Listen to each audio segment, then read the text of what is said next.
sausages at the moment, so she'll be announcing when they're ready, and I'm intending to pass the hat around to help us pay for these PA here and set up and some time.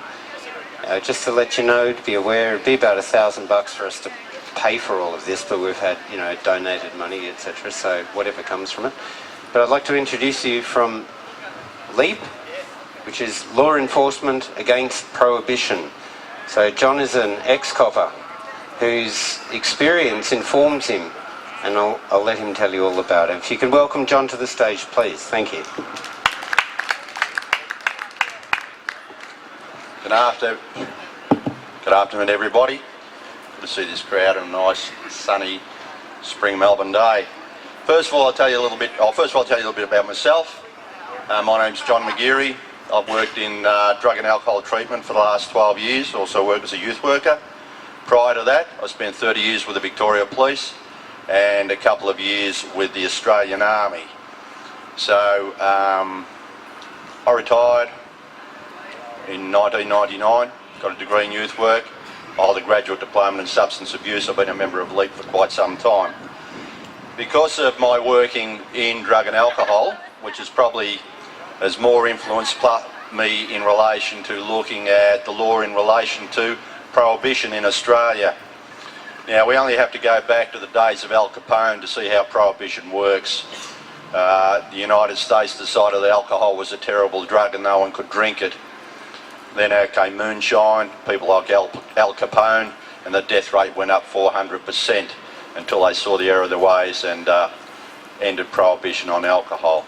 It's very much similar with prohibition on drugs, all drugs. We must bear in mind that alcohol is a drug, tobacco is a drug, benzodiazepine is a drug. Those three are legal, by the way, and top the list of most damaging drugs in Australia. Tobacco, 1 out of 2 people would die from the disease. Alcohol, as far as treatment goes, tops the list in my field as the most problematic drug on this planet. Closely followed by benzodiazepines, when you have drugs such as Xanax, Seropax, Mogadon and Valium being popped by people left, right and centre. They are all legal drugs. We like to draw a little line and say under that line are the illegal drugs, which are going to burst your mind and do all these terrible things to you. Heroin, we must bear in mind, was legal up until early 1950s, was used in childbirth and was used in palliative care. There's always been a degree of addiction, but that has been since the beginning of time and will go through to the end of time. I can recall my mother saying to me when I was young, we used to have cough mixture there that was very effective, mainly because of the opium contents in it. We're told you can't have too much of it, otherwise you'll end up like those old men going around drinking it out of paper bags. So addiction's been around for a long time. We've gradually criminalised a lot of things that weren't criminal when I was young. If we look at the prisons these days around the world, across the board statistic is that in prison, 80% of the people in prisons around the world are there for drug-related charges. Now, LEAP in no way is saying that drugs are good. We're not making a decision on that. We're saying you can have an informed choice. LEAP was founded in the United States. It came from people, Norm Stamper and Neil Franklin, I think the two names on that, set it up, saw the futility of trying to lock everybody up for drugs and started LEAP over in America. We followed suit here in Australia, which is basically run by myself, Greg Denham and Paul Cubitt. Greg is a former member of the Victoria Police and Queensland Police and was responsible for a lot of the drug policy with the Victoria Police.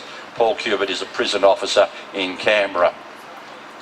The idea of LEAP is that if you legalise everything, you can control it. Now, if you look at not so much cannabis, but look at, say, heroin, the overdoses which are caused through uncontrolled amounts, which mucks people's tolerances up, and polydrug use, using one or more drugs at the one time. If the drugs can be controlled and their strength can be controlled, and people linked in with mental health services and drug and alcohol agencies rather than with law enforcement, it does a number of things. People don't have to rob and rort to get money to buy their drugs because they will be available legally, even though they might be licensed to get them. It will probably put most of the dealers out of business, who really don't care a lot of the time what they sell you or what they cut it with. And I've seen the effects of some people having drugs cut with stuff they don't know, and they've lost arms from amputations or nearly died from the effects of what they're cut with rather than the actual drug. That is, if it is the drug they're actually paying for. Cannabis, I don't promote cannabis, but I see it's been widely used for a lot of years. I don't see any point in locking people up for cannabis. What I would like to see is governments putting money into education to educate people in relation to the effects of all drugs, so that they can then make an informed choice. That is what LEAP's about.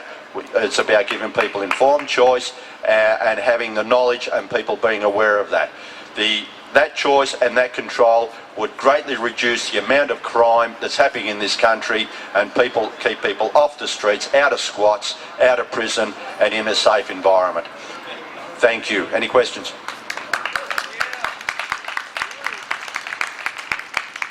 Yes. If you went to most police on the street, what would they say is the most dangerous drug that they deal with? What would they say makes their life a hell of a lot more harder than anything else? I will tell you alcohol, domestic violence, street assaults, fatal motor car accidents. It's not much fun scraping bodies out of car because of alcohol. Been there, done that. Any other questions?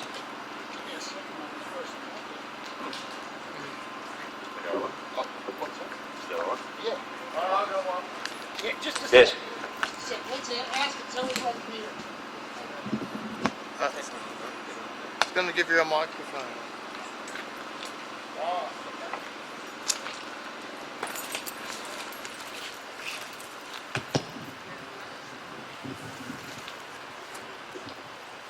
It's my understanding that Victoria Police has discretionary powers. I'm not sure all police today are trained to use them appropriately to make our lives better and the judicial system work more effectively and efficiently. What kind of education do they go through to understand that discretion? Bear in mind, I did my training in 1969.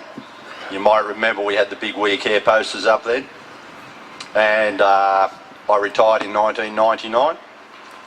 In my time, we did have discretionary powers. I think some of the drains around Melbourne might be had a little bit of strange smell of cannabis floating down them after they've been tipped down drains. That is again dependent on the member concerned. Some are more lenient than others.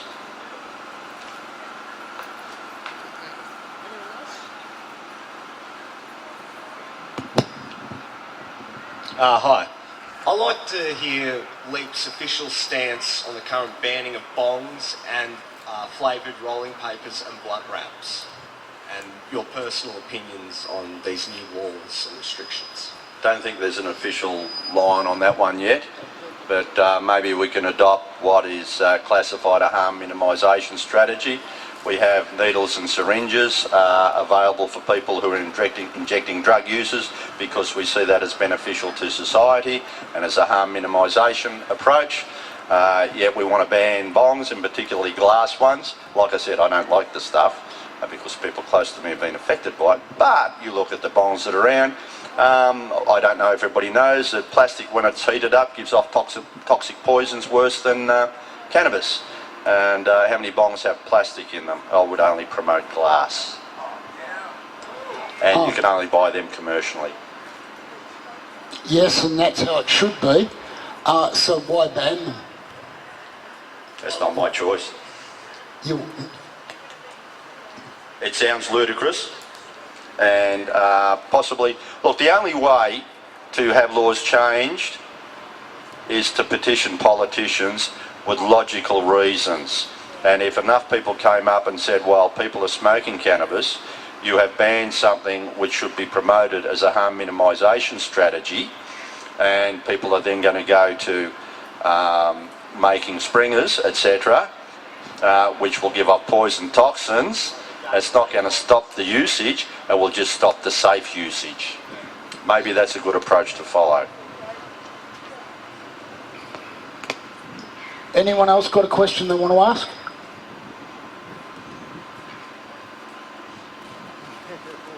The silence is deafening.